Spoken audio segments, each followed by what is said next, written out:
ہارون شریف صاحب، petrol, diesel, palm oil, دالیں make sense کے چونکہ ہم خریدتے ہیں، جس دام پہ خریدیں گے اسی دام پر بیچیں گے. دودھ، گوشت، گندم، چینی، چاول، کھجور، فروٹ، سبزی، ہم اس میں دنیا کے ٹاپ 10 کنٹریز میں سے آپ کوئی چیز اٹھا کے دیکھ لیں، ان میں سے بھی اگر ہمارے یہاں بحران پیدا ہو جائے اور اگر ملے تو 150، 200، 250 پہ چلا جائے کوئی چیز، تو وہ کس کی بد نصیبی ہے سر؟ جی امیر صاحب، یہی میں اسی پر آنا چاہ رہا تھا. دیکھیے، ایک تو ہمارا جو فالٹ لائن سب نے بات کی ہے وہ یہ ہے کہ ہمارا امپورٹ پر انحصار بتدریج بڑھتا جا رہا ہے اور فوڈ آئٹمز پہ بڑھ گیا، جو بہت تشویش کی بات ہے. دوسرا یہ ہے کہ قرضوں پہ انحصار بے تحاشا بڑھ گیا ہے اور ہم تقریباً اب سسٹینیبلٹی کی لائن کو کراس کرتے دکھ رہے ہیں. یہ جو آپ نے بات کی ہے، اس کو ہم مارکیٹ فیلور کہتے ہیں کہ ایک مارکیٹ کے اندر صحیح قیمت ڈسکور نہیں ہو پا رہی ہے. حالانکہ پروڈکٹ بھی یہی بن رہی ہے، مزدوری بھی یہی جا رہی ہے، تو کوئی نہ کوئی آدمی وہاں پر اپنا کٹ لے رہا ہے، کوئی ہورڈنگ کر رہا ہوگا. تو مارکیٹ کی ریگولیٹری گورننس جو ہے وہ ریاست کا کام ہے.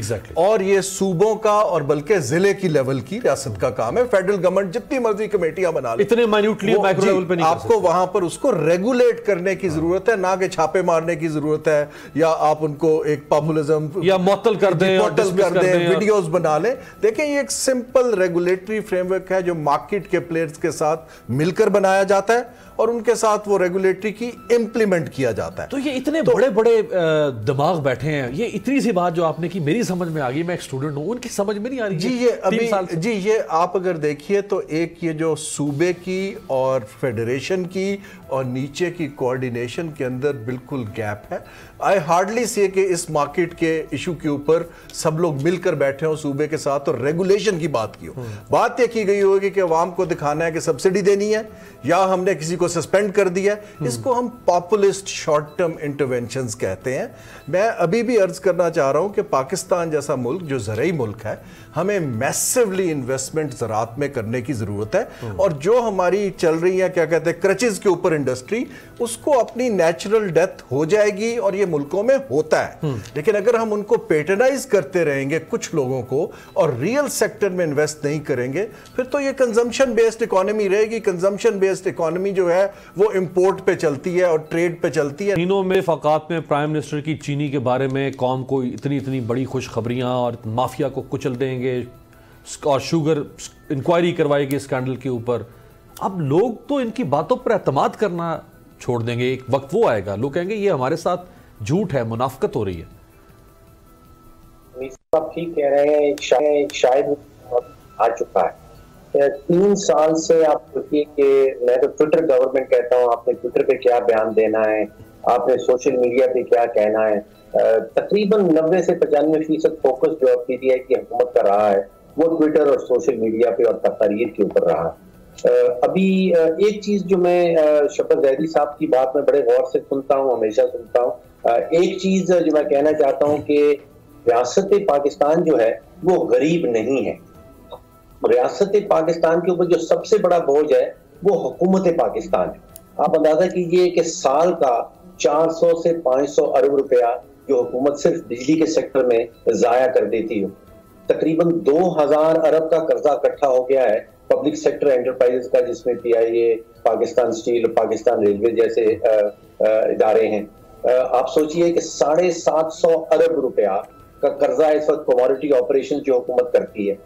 ہر سال ہمیں وزیر خزانہ صاحب جون کے مہینے میں بتاتے ہیں کہ 4500 ارب کا خسارہ ہے ہمارے بجٹ کے اندر. تو جو حکومت اتنے بڑے بڑے خسارے کر رہی ہو وہ غریب ہے یا امیر ہے؟ میں اس کو اس انداز سے لے رہا ہوں کہ اگر یہ خسارے ہم آدھے کر دیں اور اگر کچھ سالوں میں یہ خسارے ختم ہو جائیں تو پھر آپ اندازہ لگائیں کہ یہ ریاست کتنی امیر ہوگی. تو ریاست پر بے تحاشا وسائل ہیں. حکومت جو ہے وہ سب سے بڑا بوجھ ہے ہماری ریاست کے اوپر. اور ہمارا پرائیویٹ سیکٹر جو ہے اس کی تعریف اٹھا کے کھول لیں، دیکھ لیں، وہ بڑا کمپیریٹیو سیکٹر ہے. اگر ہم اس کو باقی جو اس خطے میں ممالک ہیں ان کے برابر کی ان پٹ کاسٹ دے دیں، ان کی بجلی کا ریٹ ہو جائے، ان کا گیس کا ریٹ ہو جائے، ان کے اوپر ٹیکس کا برڈن ہو جائے، تو یہ کمپیریٹیو ہے، یہ دنیا بھر میں کمپیٹ کر سکتا ہے. تو ایک تو میں یہ نہیں مانتا ہوں کہ پاکستان جو ہے غریب ریاست ہے یا اس کے پاس وسائل کی کسی قسم کی کمی ہے.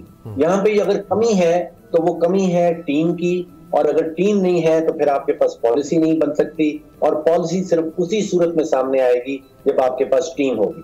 اگر آپ نے 40 مہینوں میں ٹیکنیکلی 5 وزرائے خزانہ بدل دیے ہیں، وقت بھی آتا ہے کہ 22 کروڑ پاکستانیوں کے پاس نہ کوئی وزیر خزانہ ہوتا ہے نہ کوئی مشیر خزانہ ہوتا ہے، تو پھر آپ سوچئے ایسے ماحول میں پالیسی بن کے سامنے نہیں آ سکتی۔ اور وہی ہم 2000 ارب جو ہے پبلک سیکٹر انٹرپرائز میں، 400-500 ارب بجلی میں، یہ کئی حکومتیں یہ کرتی آ رہی ہیں۔ صحیح، رائٹ۔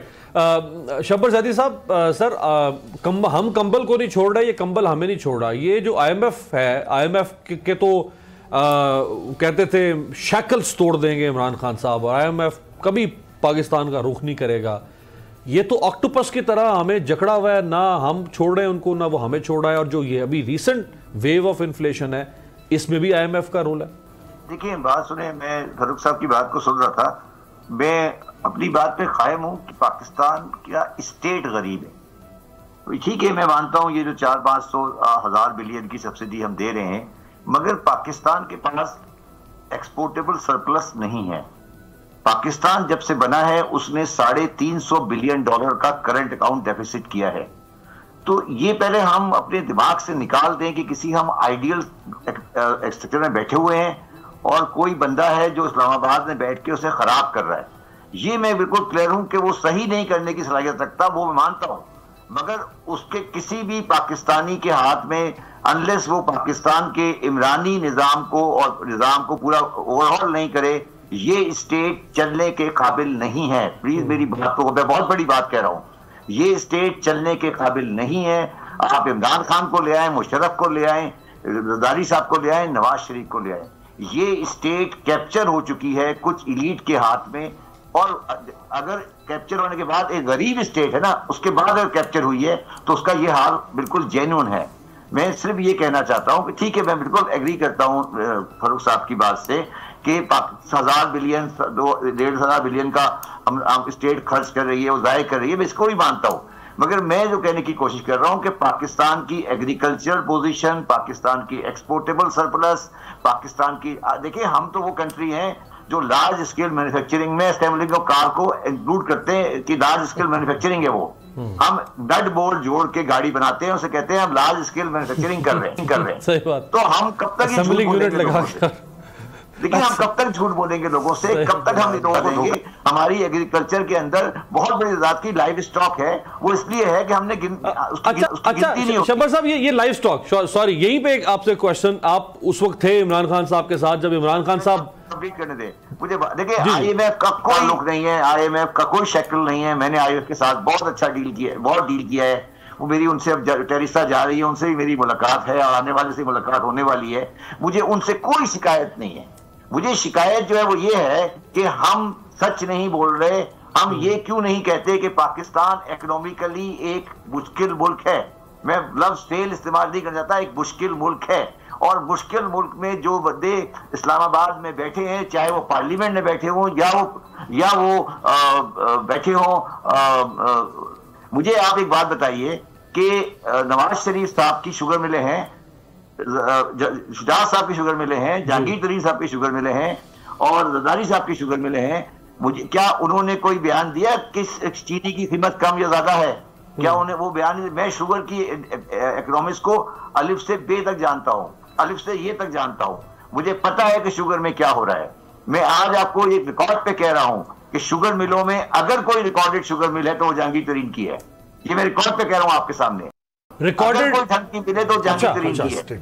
میں کہنے کی کوشش یہ کر رہا ہوں کہ آپ ہمارا جو بیانیہ ہے، میں عمران خان کے بیانیے کی بات نہیں کر رہا، ہمارا جو بیانیہ ہے وہ جھوٹ پہ مبنی ہے، ہمارا بیانیہ غلط فہمی میں مبنی ہے، ہمارا بیانیہ اس بات پہ مبنی ہے کہ ہمیں ایک پرٹیکولر لائن ٹو کرنی ہوتی ہے۔ میرا خاص طور پاکستانی قوم سے اور میرے ساتھی جو بیٹھے ہر ایک سے کہ خدا کا واسطہ ایک دفعہ یہ فیصلہ کریں کہ یہ دماغ سے نکال دیں کہ یہ کنٹری، یہ اکنومی کوئی بہت آئیڈیل اکنومی ہے جس کو ایک باہر بیٹھ کے آدمی خراب کر رہا ہے۔ میں یہ لیکن شبر صاحب دیکھیں، شبر صاحب اوپر عمران خان جیسا شخص بیٹھا ہے، ہم ان کو بینیفٹ آف ڈاؤٹ دیتے ہیں، آنیسٹ، اپرائٹ، کریڈیبل، فلانا، سپورٹس مین، یہ وہ۔ سبسکرائب کریں اور بیل دبائیں تاکہ کوئی خبر رہ نہ جائے۔